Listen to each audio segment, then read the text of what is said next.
batalkah seorang suami bersentuhan dengan istrinya setelah wudu? Terus istrinya nyediain kopi sama gorengan, terus nyolek, ya nyenggol, bang kopi. Habis wudu suaminya, apa kata lakinya? Lu genit banget juga, gua habis wudu nih.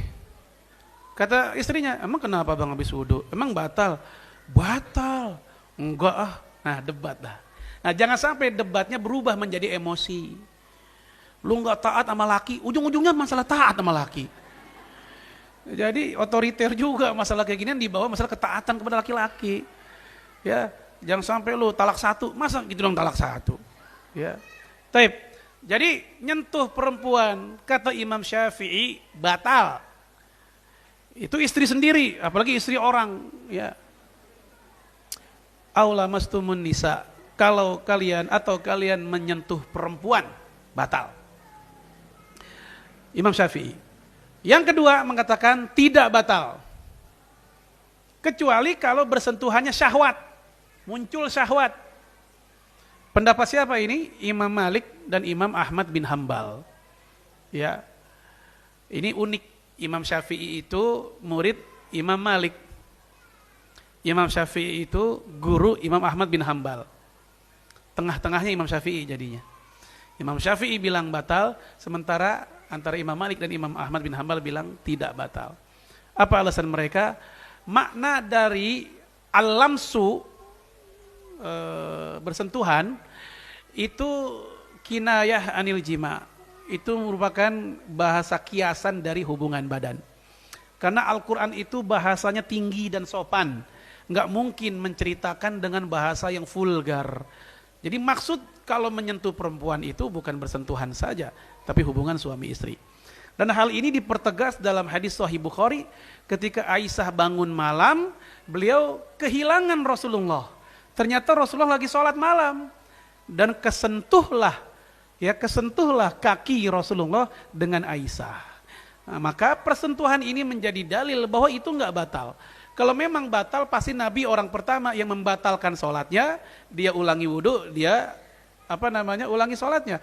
Ternyata Rasulullah melanjutkan sholatnya.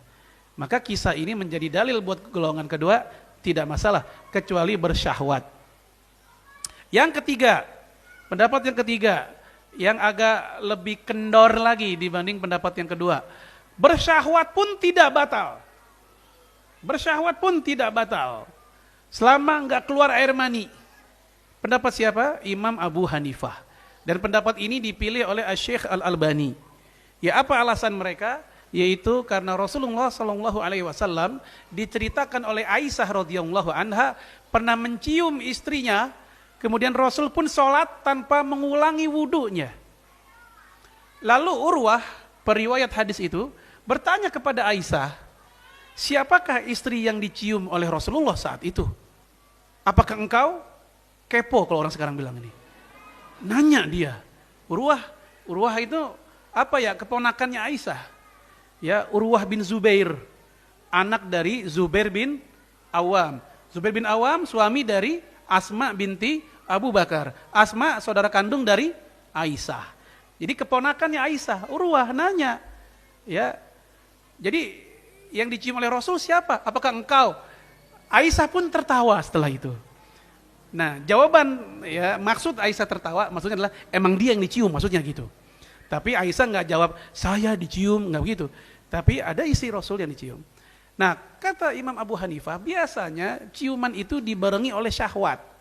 Nah, ini menjadi dasar buat dia. Tapi walaupun mungkin bapak-bapak bisa jujur dengan diri sendiri, betulkah mencium istri mesti dibarengi oleh syahwat? Ada nggak? Nggak selalu kan? Apalagi sekedar cium tangan, cium jidat untuk berangkat kerja. Kalau bersyahwat juga, saya heran kalau yang kayak gitu tuh. Aduh, bahaya itu. Nah, ini 3 pendapat. Jadi semata-mata fikih kita tahu, ada 3 pendapat toh para ulama kita. Nah, kalau bapak-bapak pengen pakai pendapat Imam Syafi'i dengan alasan supaya lebih hati-hati, silakan.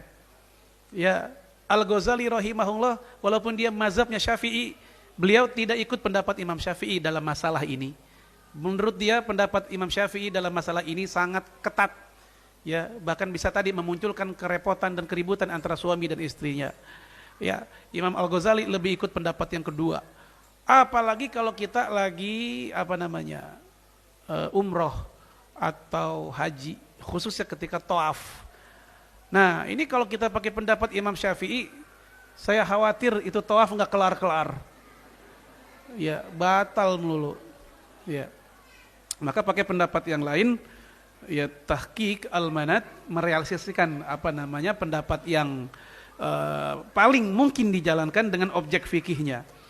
Tapi itu masalah thaharah salah satunya itu.